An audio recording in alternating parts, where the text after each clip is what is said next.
Hey everyone, I'm Cary Smith and I'm sitting here with Cheri Turner. Okay. And we're both with Client First Capital.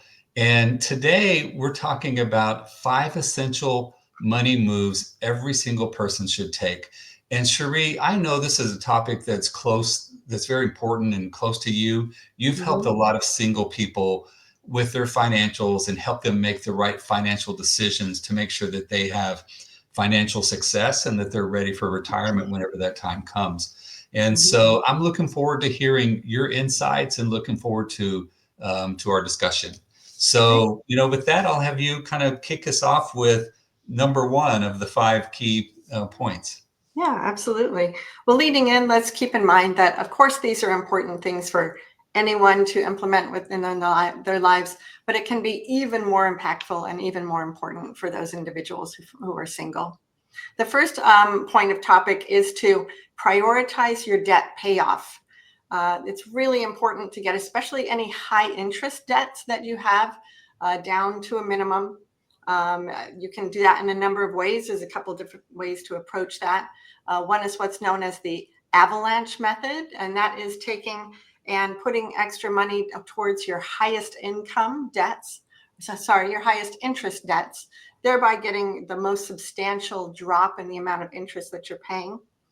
There's another approach, and that one is called the snowball approach. With that one, you actually take your lowest balance debt and you put your extra payments to that first. Now, there's a reason some people prefer that one, and that's because there can be a certain sense of accomplishment and satisfaction in being able to pay down one credit card per se and set it completely aside. To have that can be extra motivating to, really keep you going in that saving. So regardless of the approach you take, again, it's really important. Take any of those high interest debts and get them paid down. So, Cherie, that's such a good point. There's a lot of different reasons why people end up with debt, and sometimes it's not completely their fault, and sometimes it is. Sometimes people are just spending more than they make, right? Right. And one of the fundamental financial principles is spend less than you earn. And Yes. and so if that is an opportunity for someone, that's also a good change for them to make when they're prioritizing their debt payoff. Right. So very good. So what's our second point? Yeah. So, kind of along with that, you're going to want to really ensure that you build a strong credit profile. So, with that, part of that is bringing down those high interest debts, really trying to get yourself to a point at which you're only charging on those credit cards what you're able to pay off every month, ideally. With that, you want to ensure you always pay your bills on time. Whether it's your gas and electric or your mortgage or your car payment, you want all of those payments to come in on time, because that's one thing that you don't want to have on your credit record is having late payments coming in. Another is you really want to kind of monitor and keep track of the credit usage. You really want to stay at or below 30% of your available credit limit. You don't want to be exceeding that.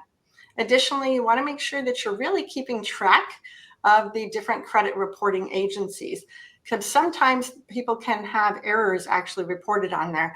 And so it's a great opportunity, if you identify those, get them corrected, and that will bring your credit score back up. Oh my gosh, Cherie. So, several years ago, my wife, Regina, we referred to her as our CFO, and she paid the bills and did all that. And she asked me if I would take that over, and which was no big deal, right? At least I thought. But then, some bills come via email, some of them come in the mail, some of them are paid automatically. And I found myself missing bills. And it was so frustrating until I found the rhythm and I found the process in which the bills came in.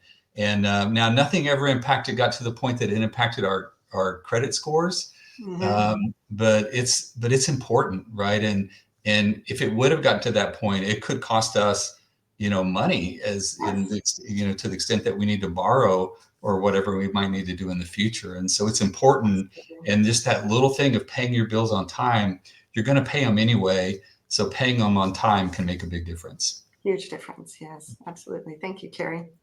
Yeah, so another area that we would like to see people focus on is to really take the opportunity for wealth accumulation, being very intentional around it. Have your savings come straight out of your check.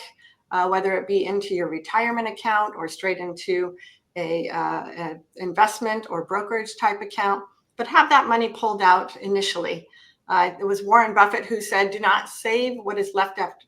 Do not save what is left after spending, but spend what is left after saving." So make that saving your priority, and then have everything else kind of falling around it. For some people, this can be overwhelming. So, take the opportunity, start small if you need to, but just getting in that habit, you'll be able to see the compound interest growing over time. And over time, you can put a little more to your level of comfort. Within those investments, you want to ensure that you're looking for some diversification, always considering both your risk tolerance as well as your timeline. Cheri, there's another very fundamental financial strategy of you should save for retirement now, not at some future point, not when you get around to it, not when you think you're able, but everyone should be saving now. Yes. And just that little bit of savings that you can put away now, you will start to realize the compounding interest sooner rather than waiting. So very important to start, wealth accumulation. Maybe just a more simple word for that is start saving and investing. Yep, exactly. Yeah. So the next thing that people need to look at is establishing beneficiaries within any types of accounts. Your savings accounts, brokerage accounts, retirement accounts allow you to establish a beneficiary. So for individuals who are not married, that tends to be the automatic default, is the spouse. So especially if you don't have children who would be the logical heirs to an account like that, it's very important for you to be very intentional around and definitive about where you want your assets to pass through. So by establishing and naming those beneficiaries, you're able to designate exactly to whom you want it to go and how much. In addition, you want to ensure that you review your beneficiaries on a regular basis.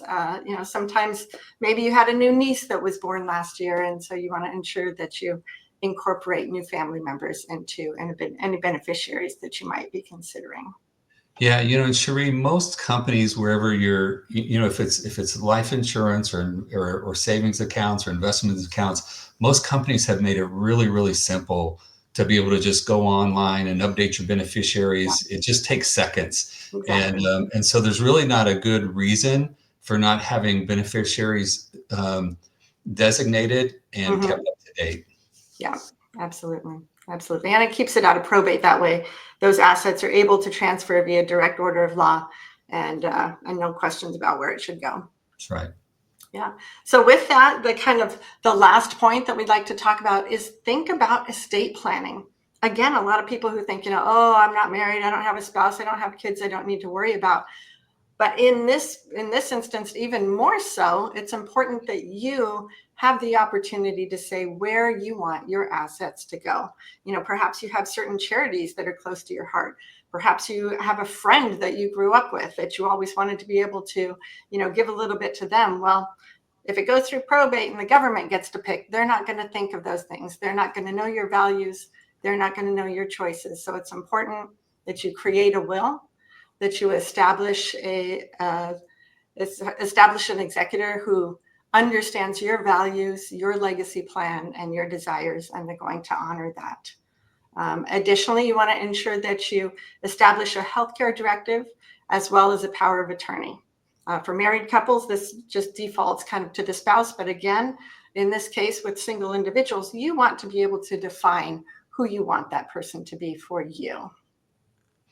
Yeah, this process of estate planning doesn't have to be complex, right? It's as simple as establishing a will or trust, creating a healthcare directive, as you mentioned, and having a power of attorney. And it can get complex, but it can also be pretty simple and fairly easy to accomplish. And so, but also if you feel that it's just something that you need help with, that's maybe a good opportunity to reach out to a financial planner. At Client First Capital, we certainly help people through the estate planning process. and if be it simple or complex, we can help them with that process. All right. Well, thank you, Cary. I appreciate you joining me with this discussion today. Okay, so we covered 5 key topics, right, which we think are important for singles to make sure that they're positioning themselves for success, or at least financial success. So Cheri, good job. Thank you for covering these topics. And if you would like to know more about this topic or other topics such as investment strategies, tax planning, financial planning, asset management, we can help you with that at Client First Capital. You can find us at clientfirstcap.com. And from there, you can reach out for a consultation. You can also have a link to our videos and newsletters as well. Thank you for joining us. Thank you. See you, Cheri. Bye, Cary.